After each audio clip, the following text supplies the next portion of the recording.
नमस्कार। आज मंच कथार आउ एक निराट सतकथा जेतेबेले ओडिशारे प्रमुख विरोधी दल हिसाब से बीजेपी दल थिला से शासक दल बीजेडी को बारंबार आक्रमणात्मक भूमिका कहूला जे राज्य सरकार जो पेट्रोल डीजेल उपरे राज्य स्तरीय भाट सेस लागू करुचंती एवं 22 रु 23 टंका प्रति पेट्रोल एवं डीजेल उपरे नौचंती। तेणु ताहाकू जदि राज्य सरकार ह्रास करेंगे ताहले ओडिशावासी कम दाम रे पेट्रोल डीजेल पाई परिवे।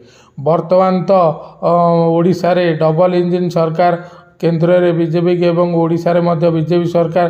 तेणु यही बीजेपी सरकार को अनुरोध वर्तमान राज्य सरकार नेउथवा सेही 22-23 टंका मध्यरु वर्तमान तांकर भाट ह्रास करंतु, जहाँ फल ओडिशावासी कम दाम रे पेट्रोल एवं डीजेल पाई परिवे।